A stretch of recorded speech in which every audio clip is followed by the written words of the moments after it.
The president's secret worry. The heat was a heavy blanket on Abuja, stifling and inescapable. Inside the presidential villa, President Olufemi Adebayo blotted his forehead with a handkerchief, the starched collar of his shirt a constricting band.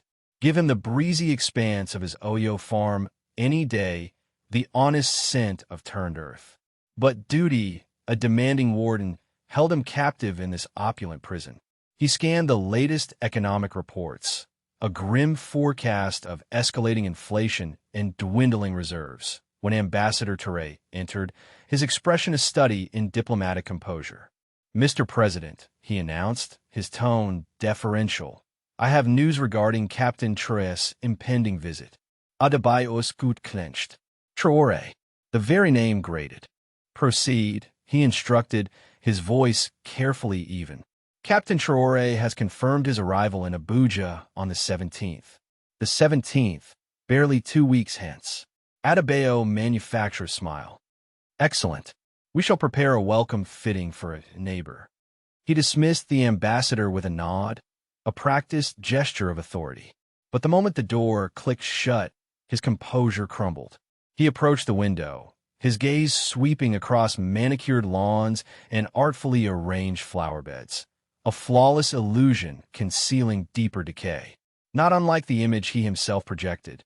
Traoré, scarcely more than a boy, a zealot who had seized power with youthful recklessness.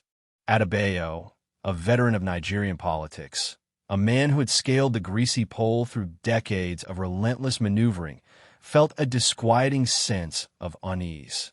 It wasn't merely Traoré's methods. It was the adulation he inspired, the almost religious fervor in the eyes of his followers. In a region blighted by corruption and inertia, Traoré represented something novel, something unsettling. He had dared to challenge the old guard, to speak unpalatable truths, to actually act. Adebayo had always been a pragmatist, a virtuoso of compromise. He knew the rules of the game, how to navigate the treacherous currents of Nigerian governance. He had cut deals with unsavory characters, brokered fragile truces, and feathered his own nest along the way. He was a survivor, par excellence. But Traoré seemed indifferent to the established norms. He was an enigma, a volatile variable, and that instilled dread in Adebayo's heart. He saw in Traoré a mirror reflecting his own shortcomings, a stark reminder of promises forsaken and ideals jettisoned in his ruthless climb to power.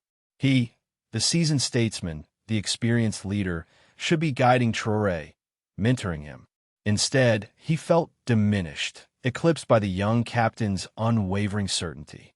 What if Traoré's presence ignited a conflagration? What if his magnetism served as a spark to the parched landscape of public discontent? What if Nigerians, disillusioned with their own leaders, glimpsed in Traoré a vision of what might be? A chill ran through Adebayo, despite the cool air. He had to manage this.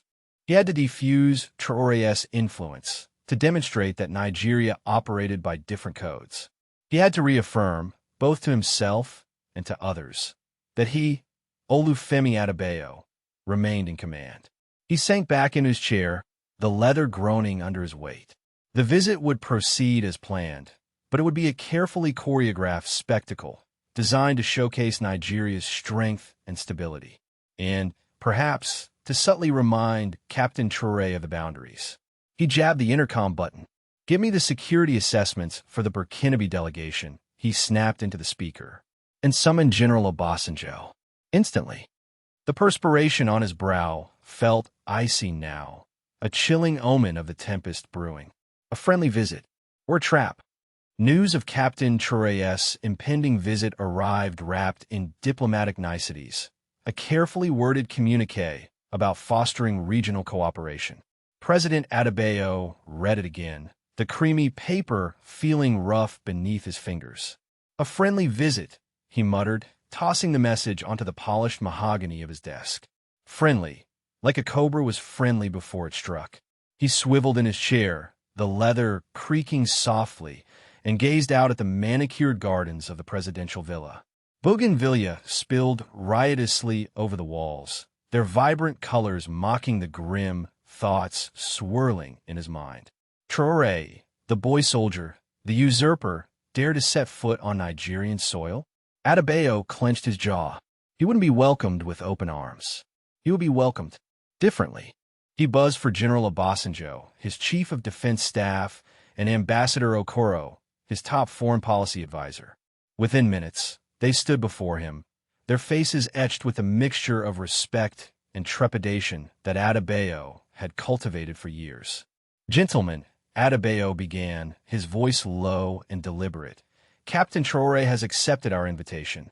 He arrives next week." Obasanjo, a man built like a brick wall, shifted his weight. "Security arrangements are being finalized, Mr. President. We will ensure his safety." "Safety is paramount, of course," Adebayo said, a flicker of something unreadable in his eyes. "But safety, in this case, takes on a broader meaning." He leaned forward, his gaze sweeping between the two men. "I intend to arrest him." A stunned silence filled the room. Okoro, usually so composed, stammered, "Arrest him, Mr. President?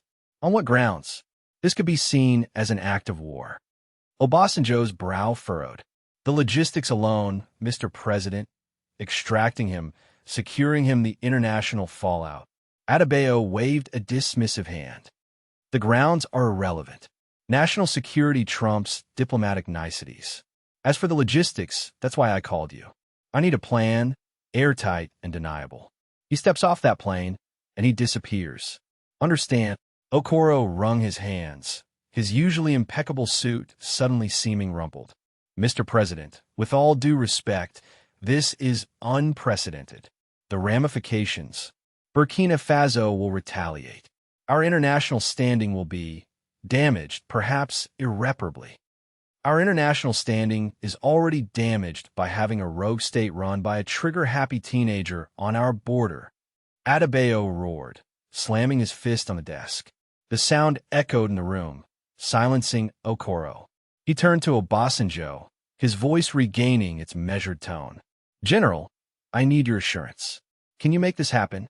Obasanjo, a soldier through and through, straightened his shoulders. The initial shock had passed, replaced by a glint of something that resembled admiration in his eyes.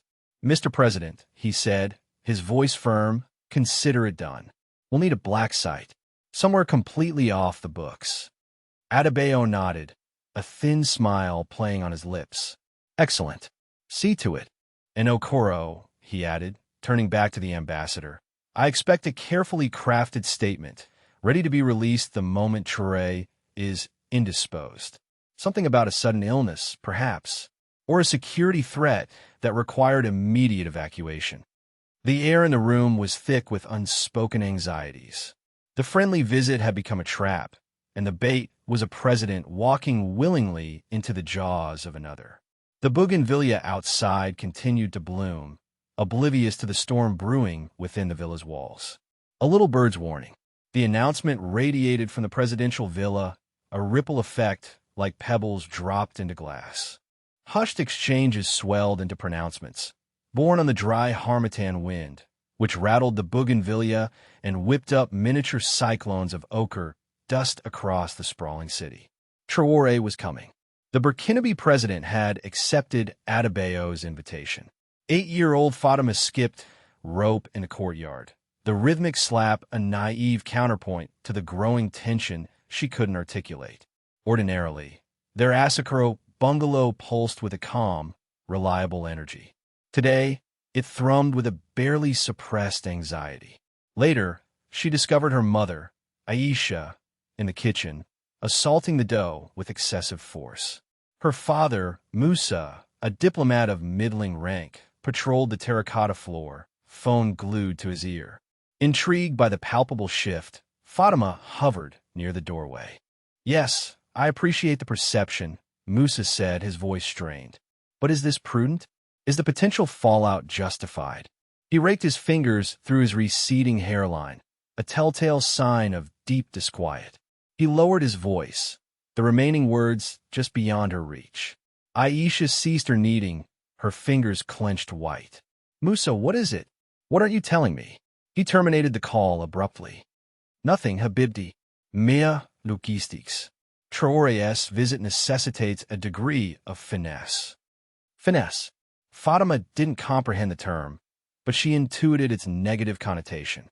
She felt the weight of it pressing down, a subtle oppression in her chest. Worry had sharpened her mother's features, the usual mirth lines around her eyes, now rigid creases. That night, sleep proved elusive. The mosquito net felt like a gilded cage, the silence amplifying the strange disquiet that infested the house. She thrashed, her mind replaying fragments of her parents' hushed discourse.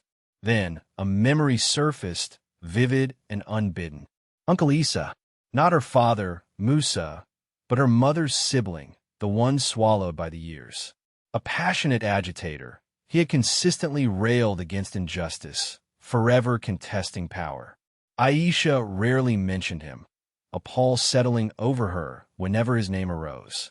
Fatima recalled snippets of conversations, hushed arguments between her mother and grandmother, coded words like reckless and rabble-rouser.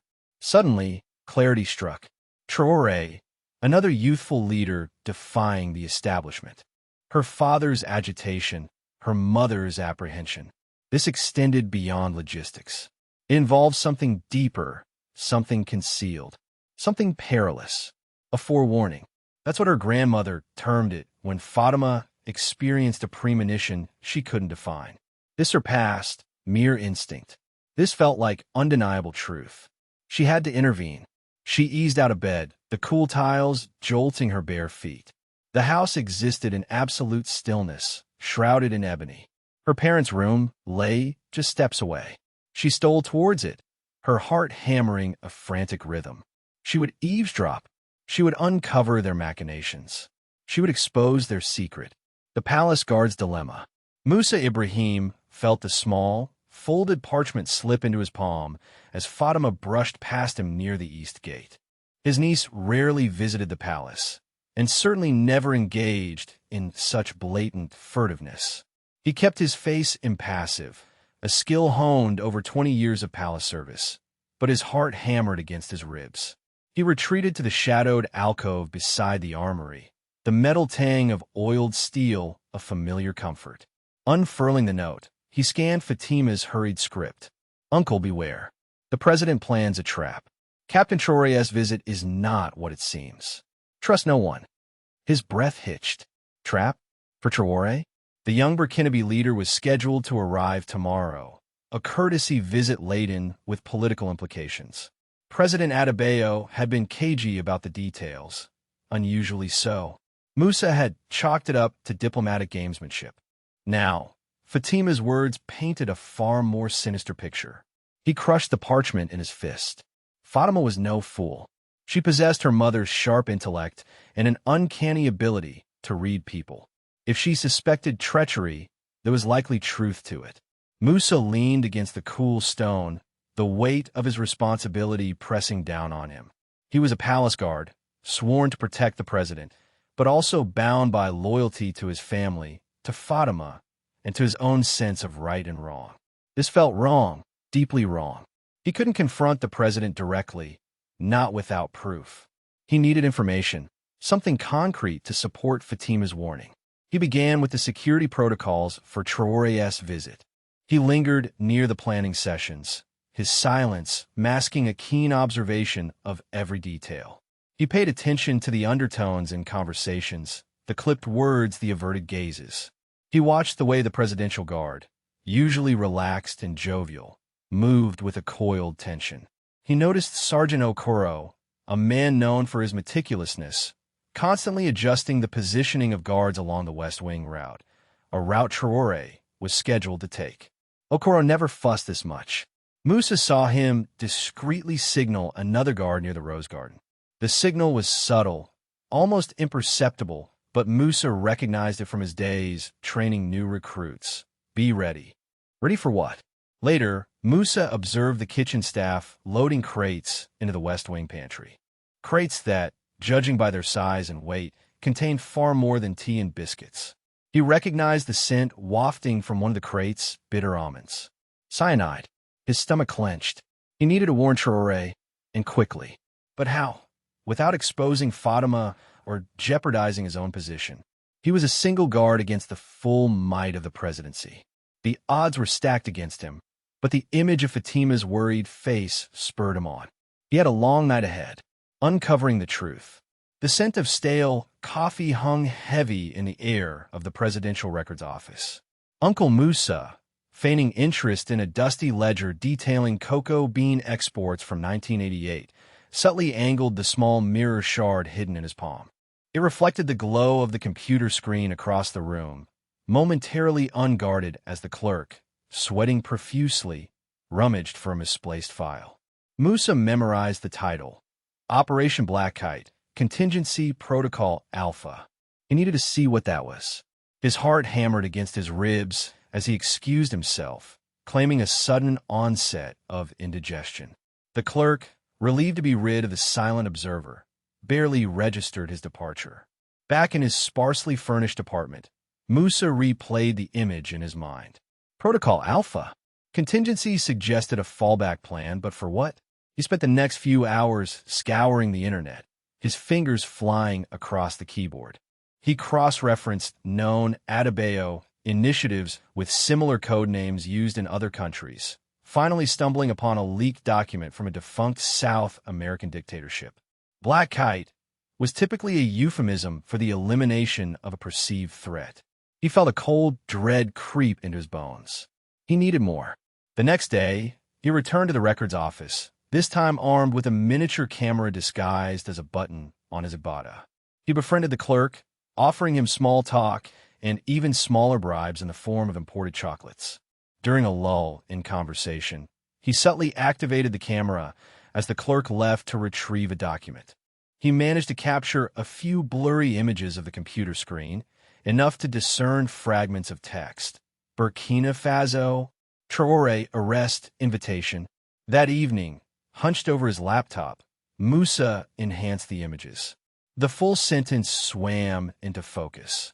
Invitation to Abuja for peace talks. Opportunity for immediate arrest and extradition of Traoré. Adebayo planned to lure Traoré to Nigeria under false pretenses, a blatant violation of international law. Musa's breath hitched. This wasn't just political maneuvering. This was a reckless gamble with the potential to destabilize the entire region, maybe the continent. He thought of Fatima, of her children, of the countless lives that could be affected by Adebayo's ambition. He knew, with chilling certainty, that he couldn't stand by and watch. He looked at the burner phone he kept hidden at the bottom of his wardrobe.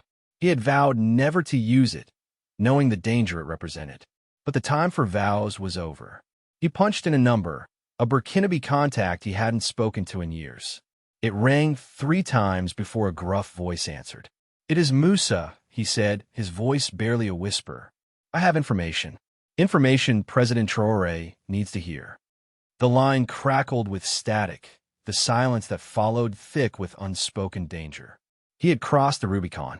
A grand welcome, a hidden agenda. The Nigerian Air Force jet idled on the baking tarmac, its metal skin radiating waves of heat.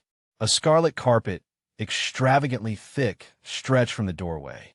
Drummers, resplendent in emerald and ivory uniforms, unleashed a vibrant pulse that resonated through Uncle Musa's sandals. He remained at the crowd's edge, a stark figure silhouetted against the sun's glare, his keen eyes missing nothing. The reek of aviation fuel fought with the sweet perfume of plumeria blossoms, a sharp contrast to the bitter anxiety constricting his throat. Captain Traoré appeared in the doorway, momentarily blinded by the light. He was younger than Musa expected, his expression grave, almost childlike. President Adebayo, a beacon of manufactured goodwill, advanced, his pristine white agbada a symbol of power. A practiced smile spread across his features as he grasped Traoré's hand. "Welcome, Captain Traoré. We are deeply honored by your presence in Nigeria." Musa's gaze darted from Adebayo's affable facade to the phalanx of security surrounding Traoré, then back to the captain himself. He registered the subtle rigidity in Traoré's stance, the quick, assessing glances he cast around the welcoming committee. The man was entering a viper's nest, masked though it was by cordiality. Adebayo ushered Traoré toward a waiting line of dignitaries, all vying for a moment of his time. The air hummed with insincere pleasantries and carefully worded greetings. Musa remained an unobtrusive sentinel. Concealed within the folds of his robes was a small, unassuming device, a jammer capable of crippling communications within a designated area. It was a risk, but one he had to take. Fatima had called it their only hope, and he'd pledged to deliver. The procession advanced toward a waiting fleet of obsidian SUVs. As Traoré was guided into the lead vehicle, Adebayo placed a hand on his arm, murmuring something that prompted a slow nod from the Burkinabe leader. Musa couldn't discern the words, but he detected a subtle shift in Traoré's bearing, a fleeting glimpse of what might have been acquiescence. The convoy lurched into motion, the drummers accelerating the rhythm to a fever pitch. Musa inhaled deeply, the arid breath of the harmattan stinging his nostrils. He activated the jammer, a faint thrum against his skin. He needed to be ready, to be within striking distance. He began to move, dissolving into the throng, a phantom in the press, his purpose concealed deeper than the president's betrayal. His mind, a finely honed instrument, was poised and ready. The dinner party revelation. Crystal chandeliers cast a shimmering net of light across the assembled dignitaries, their silverware flashing like distant constellations. The atmosphere, thick with the scent of lilies and a palpable political undercurrent, hummed with polite discourse. Beside Uncle Musa, whose starched collar accentuated the map of wrinkles around his eyes, Fatima listlessly pushed around the artfully arranged jollof rice. Her appetite had evaporated the instant President Adebayo's glass had been raised in toast. His affable demeanor and praise for Captain Traoré's commitment to Pan-African ideals felt like a honeyed deception, sending a chill crawling through her. Adebayo's platitudes were a silken shroud concealing a snare. Across the table, Traoré, visibly ill at ease in his stiff attire, mirrored the president's smile with a cautious dip of his head. He, too, seemed disinterested in the meal, his eyes darting across the room, a telltale flicker betraying his apprehension. To unity, to shared advancement, and to a peaceful tomorrow, Adebayo proclaimed, his resonant voice filling the grand hall. As he lowered his glass, his gaze flickered, almost imperceptibly, towards two men stationed by the entrance. Dressed as waiters, their rigid posture and tightly clenched jaws marked them instantly as security, Adebayo's Praetorian Guard. That subtle gesture was the key. Time seemed to draw out. Fatima's pulse hammered in her ears. She instinctively reached to warn Traoré, but before she could utter a sound, Uncle Moose's hand closed on her wrist, a surprising strength in his grip. His voice, cutting through the gentle hum like a honed blade, silenced the room. "Mr. President," he began, his tone measured yet imbued with undeniable command. Conversation stilled. Every eye turned towards him. A charming tribute. However, before we celebrate with such fervor, perhaps you should enlighten our guest, Captain Traoré, regarding the arrangements you have orchestrated for his departure. Adebayo's smile evaporated, the genial mask replaced by a countenance of barely restrained fury. "Musa," he hissed, his voice a low growl, "what exactly are you implying?" Ignoring the implicit threat, Uncle Musa focused his gaze on Traoré, holding his unwavering gaze. "Captain," he stated, "those men by the doorway, they are not here to replenish your beverage. They are here to detain you, on fabricated charges of sedition." A collective intake of breath swept through the room. Silverware clattered, disrupting the carefully cultivated elegance. Traoré's fingers tightened around his wine glass, his gaze locked on Adebayo, but he remained silent. The president's face now burned with undisguised fury. "This is an outrage, a betrayal. Musa, you will pay for this." Uncle Musa stood resolute. "Pay for unveiling the truth, Mr. President? I think not. The world must witness the depths you will plumb to silence dissent." You preach Pan-African solidarity, yet you conspire to incarcerate a leader who dares to champion his people. Releasing Fatima's wrist, he rose, his gaze sweeping over the shocked faces of the assembled guests. Let this deceitful performance end now. Let honesty prevail.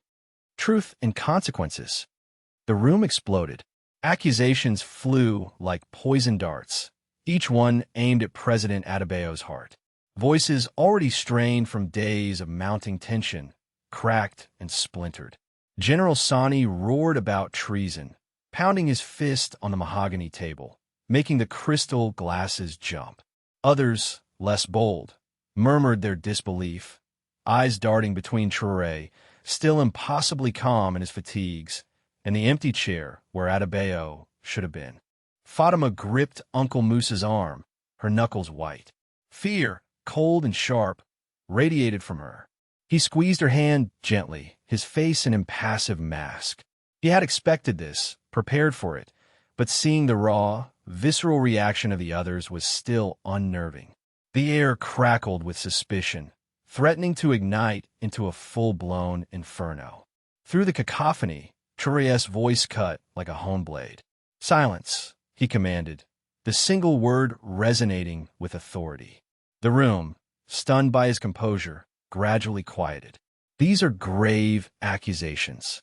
Treason is not a word to be bandied about lightly. I will not allow this meeting to devolve into a shouting match. Uncle Musa, you claim President Adebayo has betrayed us. I ask you plainly, what proof do you have? All eyes turned to Uncle Musa. He stepped forward, his movements slow and deliberate, a stark contrast to the frenzy that had just gripped the room. He carried a worn leather briefcase, its surface scarred with age and use. He placed it on the table with a soft thud. The silence was now absolute, a suffocating blanket that muffled even the sound of breathing. He opened the briefcase, revealing a stack of documents bound together with a simple twine. The paper was thick and bore the official seal of the Nigerian presidency. He untied the twine and carefully extracted a single document, holding it up for all to see. "These," he said, his voice low but steady, "are transcripts of encrypted communications between President Adebayo and General Kalu of the Nigerian army. They detail a coordinated plan to lure Captain Traoré to Abuja under the guise of a diplomatic summit." He paused, letting the weight of his words sink in. The summit was a trap. Adebayo intended to arrest Captain Traoré the moment he crossed the border, effectively neutralizing Burkina Faso's leadership. A collective gasp swept through the room. Sani surged forward, snatching the document from Uncle Musa's hand. He scanned it, his eyes widening with each line. This is his signature," he stammered, pointing to the official seal at the bottom of the page. Uncle Musa presented another document. "This one outlines the planned troop movements along the border, timed to coincide with Captain Traoré's supposed arrival. It authorizes the use of lethal force if necessary." He produced a third document, and this is the most damning. It confirms a deal between Adebayo and several Western powers. In exchange for Captain Traoré's removal, Nigeria would receive significant financial aid and military support. The silence that followed was heavier than before, thick with disbelief and the crushing weight of betrayal. The room felt suddenly smaller, the air stale and suffocating. The trust that had bound them together, however fragile it may have been, was shattered, leaving behind only shards of suspicion and fear. The consequences of Adebayo's actions were only beginning to unfold. A lesson learned, a bridge built. The weight of the presidency pressed down on Adebayo, the expanse of polished wood before him suddenly a stark reminder of his isolation. He cleared his throat, the sound echoing too loudly in the tense stillness. Traoré observed him, his face a mask, only the slight creasing of his brow betraying the tautness within. "Captain Traoré," Adebayo began, his voice a gravelly rasp. "What transpired, what nearly came to pass, was a profound error in judgment, a misstep fueled by apprehension, and—" He grimaced, the words leaving a sour taste. Lifting his gaze, he met Traoré directly. I offer my sincerest apology, without reservation. The room remained suspended, breathless. Near Fatima, Uncle Musa felt a faint lessening of the oppressive atmosphere.